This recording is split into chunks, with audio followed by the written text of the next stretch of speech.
Você é daqueles que fica se perguntando por que isso acontece comigo? É sobre isso que o doutor e psicólogo Lucas Napoli fala no quadro de psicologia dessa semana. Quando nós somos crianças, nós imaginamos estar no centro do mundo.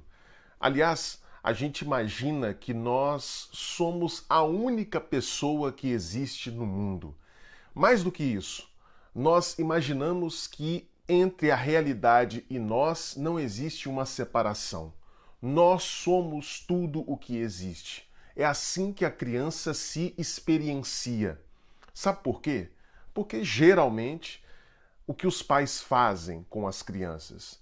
Eles fornecem ao bebê o cuidado oportuno, ou seja, logo que a criança experimenta uma necessidade, logo que a criança experimenta um desejo, os pais, sensíveis às necessidades da criança, oferecem a ela o cuidado necessário, oferecem a ela aquilo que ela está precisando. Então, por conta desse cuidado oportuno que os pais oferecem aos filhos, a criança tem a impressão, a ilusão de onipotência. Ela acredita que ela é o único ser que existe no planeta, que ela é a única coisa que existe no mundo. Por quê? Porque não existe um vácuo, uma lacuna entre o que ela deseja e o que ela obtém. Os objetos que satisfazem as necessidades da criança são apresentados para ela oportunamente pelos pais. E aí o que acontece? A gente cresce e a gente vai se dando conta de que, na verdade, existem outras pessoas no mundo, de que nós somos somente mais uma pessoa no mundo, e que esse mundo é vasto, certo? E aí, quando a gente se dá conta disso, nós experimentamos a sensação de desamparo. A gente percebe que, no final das contas, a realidade ela tem uma lógica própria e que nós não somos o centro da realidade. Nós fomos, durante um momento, um breve momento da nossa vida, sendo cuidados pelos pais, mas nós não somos, de fato, o centro da realidade. Foi apenas uma ilusão passageira, certo? Mas o que pode acontecer? Pode ser que você continue sustentando inconscientemente um desejo de retornar para esse momento inicial no qual você era o centro do mundo. E sabe como se revela esse desejo de voltar lá no início, quando você era o centro do mundo? Quando você faz perguntas do tipo: por que isso está acontecendo comigo? Por que essa situação foi se passar logo na minha vida? Por que eu peguei essa doença?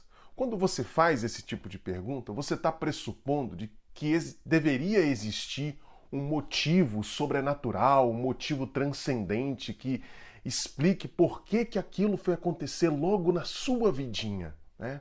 Você está pressupondo que a sua vidinha tem um caráter especial e que há toda uma confluência da realidade que vai se direcionar justamente a você, porque você tem alguma coisa especial que demanda uma explicação de por que aquela situação está acontecendo logo com você.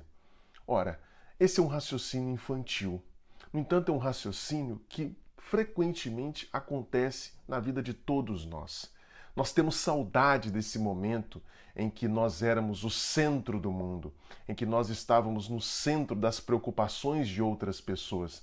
Mas a verdade é que, na vida adulta, a realidade não está nem aí para nós. A realidade tem uma lógica própria de funcionamento. Ah, Lucas, mas eu sou religioso, eu acredito que Deus está no comando, que Deus tem um projeto para a vida de cada um. Sim, se você é religioso, deixa esse projeto nas mãos de Deus.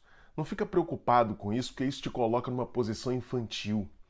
Ao invés de se preocupar com o que você precisa fazer, você fica preocupado com o que supostamente a divindade está querendo de você naquele momento, e aí você não age.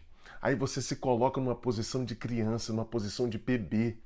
Ao invés de ficar se perguntando por que isso está acontecendo comigo, por que essas situações se passam na minha vida, pergunte-se o que eu preciso fazer, o que eu devo fazer. Coloque-se numa atitude madura, de adulto, aquele que reconhece que a realidade tem uma lógica própria E essa lógica própria não tem você como centro dela. Você não está no centro de nada, você já esteve, mas agora é a sua tarefa colocar outras pessoas no centro da sua vida e não ficar se perguntando por que isso está acontecendo comigo como se você fosse a última bolacha do pacote. O Jornal Rio Doce fica por aqui. Para você uma boa noite e até amanhã.